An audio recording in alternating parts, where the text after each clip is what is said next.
sleeping the whole day, and pagbaba ko, nandito itong local Sunstar FP-RRD faces disbarment. Nagulat ako kasi kung ano ang kasalanan ko sa bayan. Yung pala yung EJK, extrajudicial killing. Maraming extra sa panahon ko. Pero yung killing, medyo wala. Kunti lang. Ano, you know, it is well nigh impossible to govern a country na walang patayan, lalo na dito sa ating bayan. And even in countries that are really of higher civilized cultural, wala tayong ano dyan sa kanila, pero pareho-pareho lang yan. Extrajudicial killing will always be there because killing outside of a court order is always extrajudicial killing. Ang ano lang judicial killing is when the court orders your execution. That is about the only thing. Or you kill in self-defense, you can prove the elements that you are really defending yourself or your life. Those are the exceptions, but there are few. So, malabo itong disbarment. Bakit disbarment? Di ba nila ako? Kasi kailangan kong maging abogado, wala na akong trabaho.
Excuse me.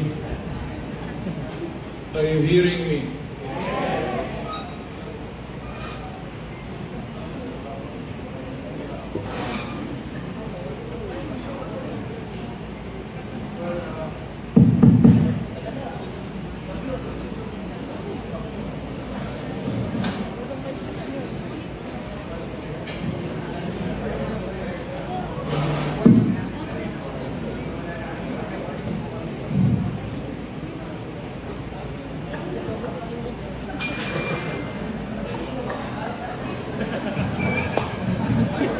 Wala po. Diyan. Sana ba ako?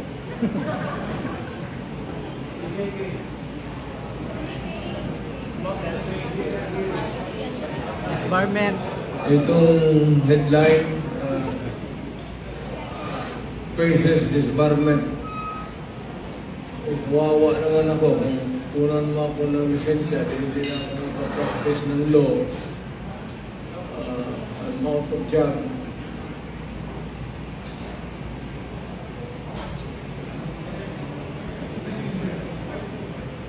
Nakasama ko kung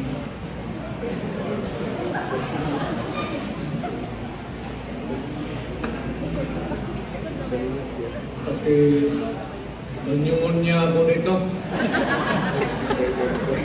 This is what they get for coming over here, deliver a speech, and then pneumonia ang makuha mo.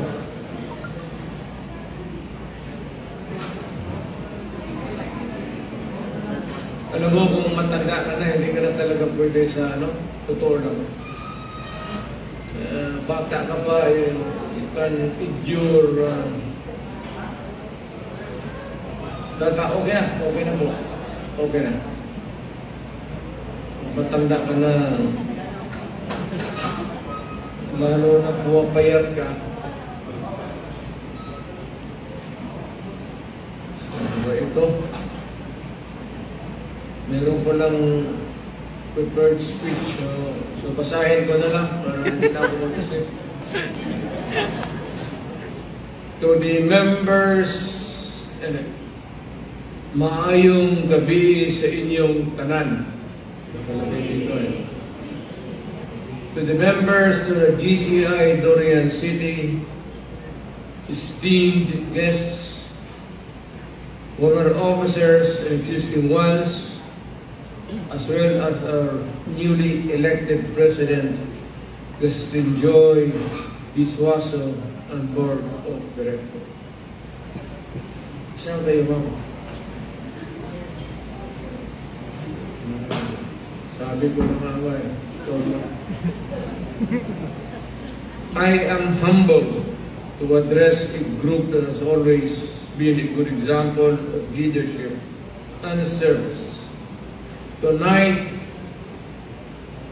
we are officially passing on responsibilities and affirming our promise to build a better future through a strong organization and through service to the people.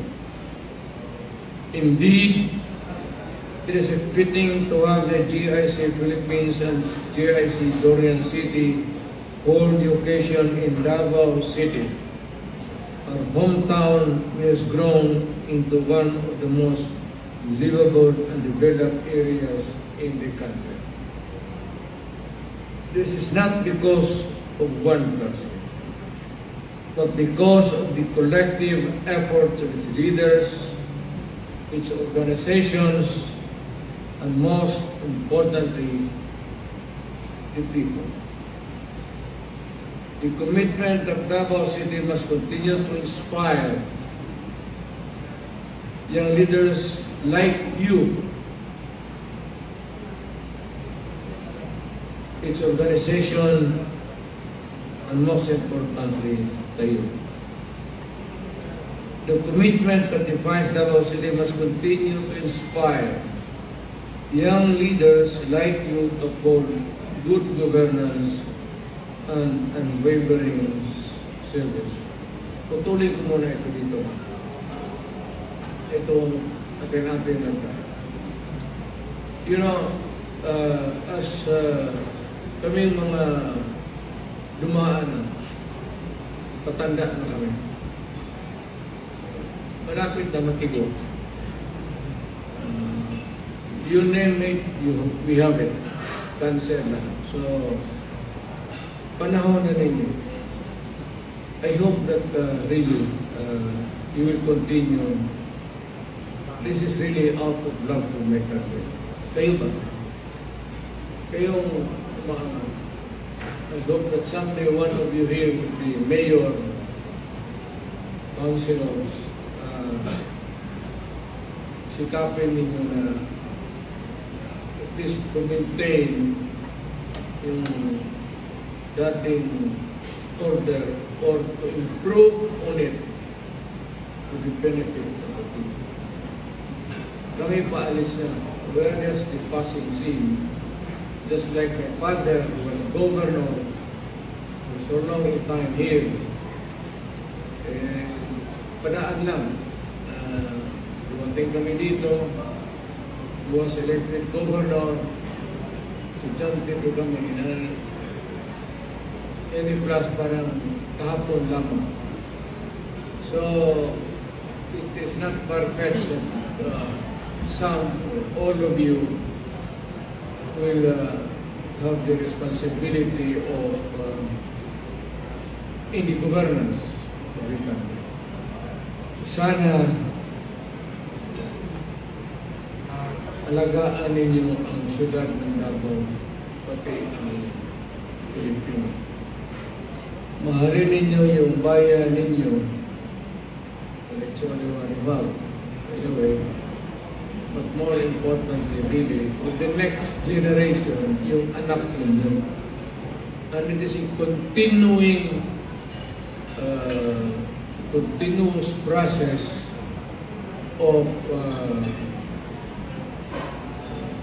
itong civilization, and I do not know really ano ang kinabukasan to 3 generations from now.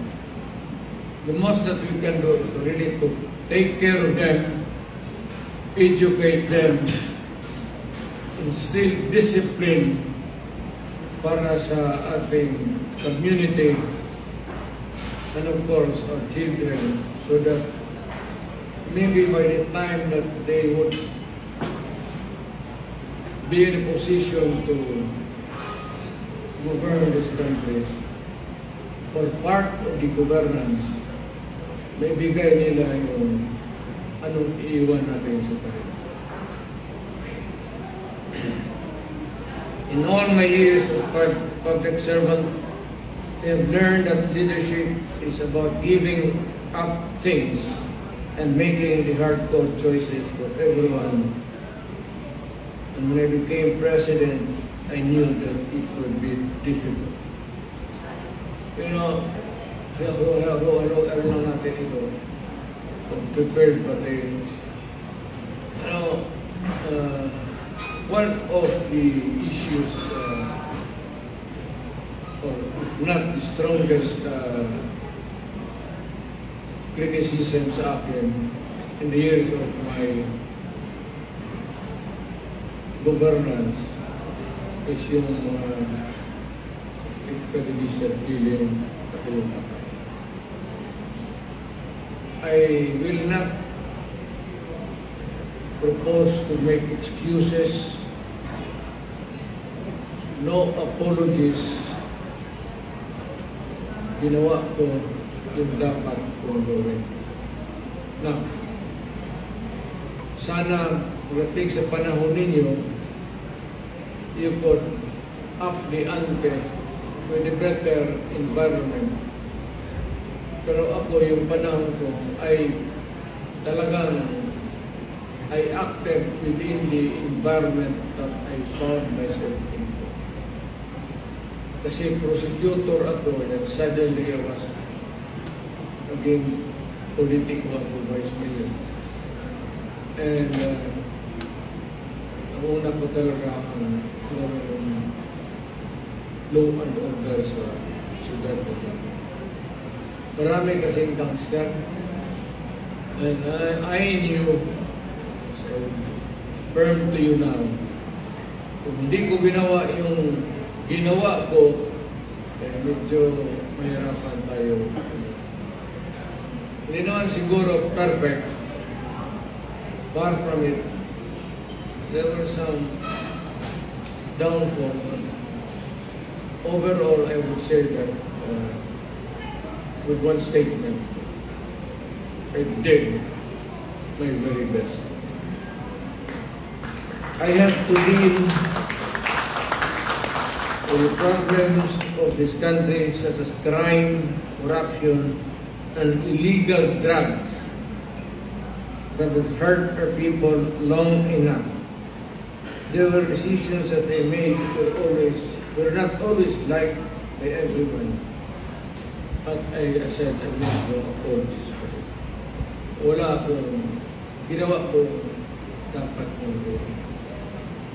To the incoming officers, do note that you will be the next leader of GIC Dorian City. You will have your own challenges too. Sana naman, yung sa iba ninyo, makarating sa gobyerno. And more importantly, the most important is to keep the law and order intact.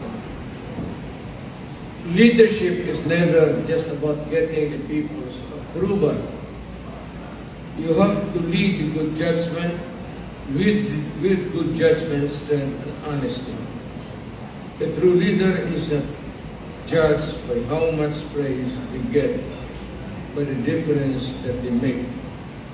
Alam naman yun. So, nandoon na yun. Leaders are at their best when they are not alone. An organization exerts the people to work together under a common cause.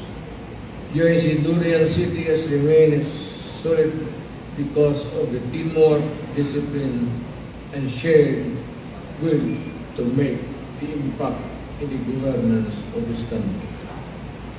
To the new board of directors, take pride in the fact that you will contribute to building the future of GIC Dorian City.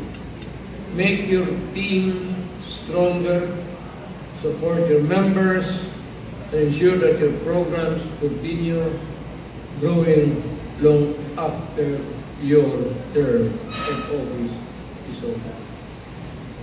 The core concept of leadership and organization is to serve others. Leadership is not self-centered. It is a process, and it is also a help-giving approach, especially toward those who require it. I-expand ko lang ito. Hindi naman ito, hindi ako nasulat nito eh. You know, yung gaya ng Davao City, yun ay became mayor. Magulo Davao naman. Talaga lahat tigas. Yung gangster tigas. Yung upper tigas. Kidnapper tigas. Pulis tigas. Gagong sundalo tigas. Puro tigas lahat. So, nung na-mayor ako, sabi ko, paano ba to? Patigasan tayo? Saan ninyo gusto? Anong parte ng katawan natin ang gusto yung patigasan? Utak?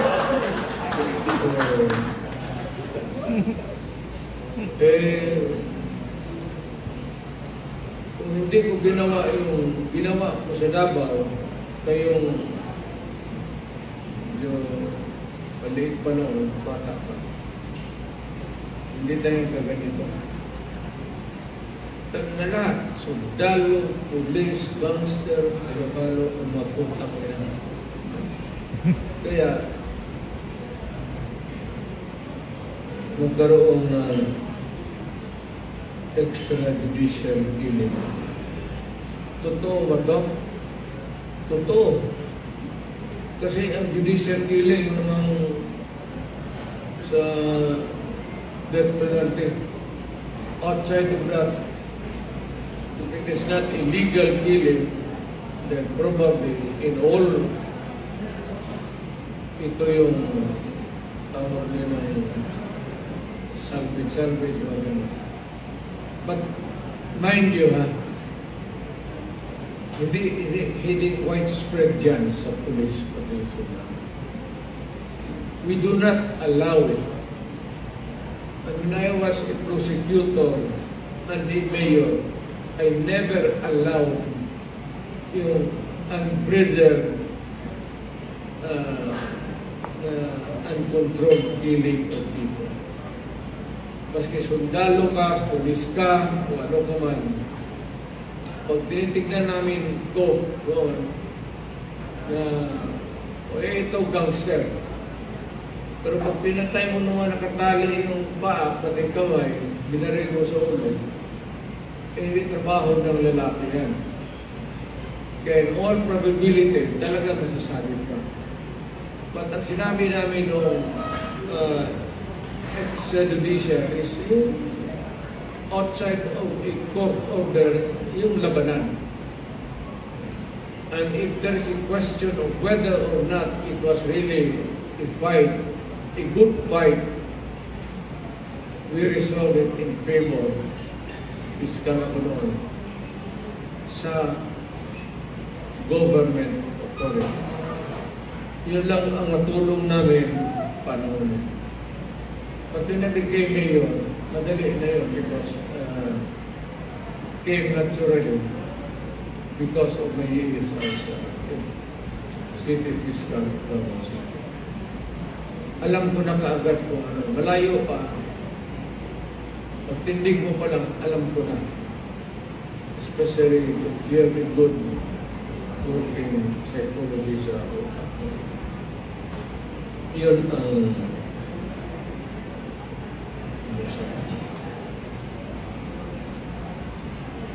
to the ongoing officers, we thank you for your dedication and hard work. I am certain that the people you have served will remember and build on your legacy. JCI Durian City, you are the kind of leaders our country needs. Young, passionate, and ready to make a change. Keep serving and continue being a force of good as we move towards a brighter future. Daghang salamat at mabuhay ang DRC.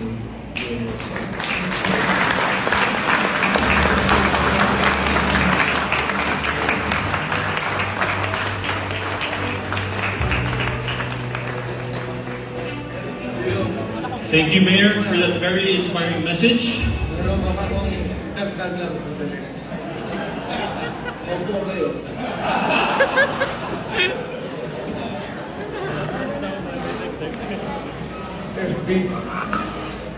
FPRRD faces disbarment. Complaints by October Rudy's Duterte's alleged role in extradition killing. Well, ano ba totoo dito? Alam mo, sige mo, patay ka ng tao dyan, patali. Tapos lang ka. Pero ayaw ko lang, I will not go into this.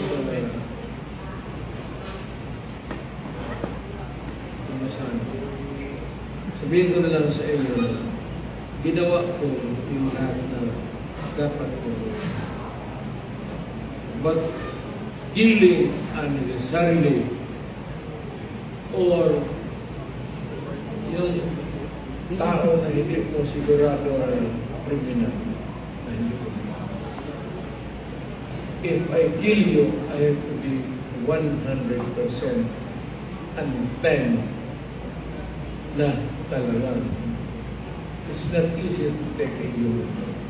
Akala lang kasi nitong mga alin sa extradition killing, akala nila madali lang magpatay ng tao. Mahirap yung gano'n. Hindi ko kaya. I have never done that. Except yung actual shooting talaga. Pero yung pero na dalhin ninyo sa bunker, hindi ko ginawa. Anong actual talaga dito ang bunker ko dati. At talagang huwag kang mag-surrender. Lumaban ka na lang kasi papatayin talaga kita. In all of those encounters na nandoon ako, kasama ko, siguraduhin mo lang na lumaban ka. Kasi pagka pahuli ka ng buhay, papatayin kita. So yun. Yan ang totoo. Yan ang totoo. Kasi hindi mo nakatali yung tao na patay. Hindi trabaho mo ang lalaki yun. Kung disbarment, kung nawalaan mo ng lisensya, so, siguro, contribute ka ng kayo buwan-buwan para sa medicine. Problema, dalawa yung pamilya mo. Medyo pastasan ko kayo. So I'd like to say thank you for this opportunity for you. I am flying out. Pupunta ko.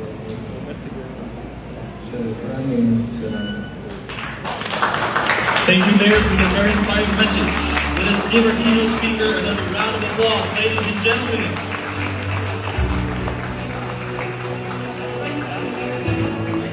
Mayor, kindly stay on stage as we call on Chris J and SG Vaughn to award a plaque of appreciation to our beloved President, Rodrigo Roa Duterte.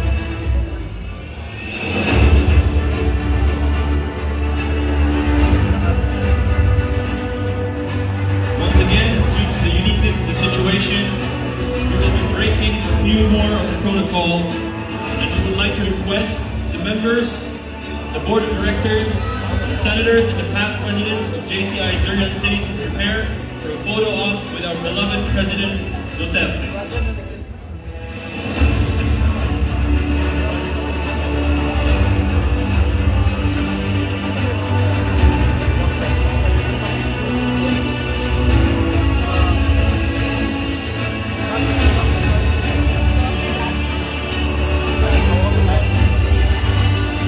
Calling all of the BODs, the members, the past presidents, and the senators of JCI Durian City, please come.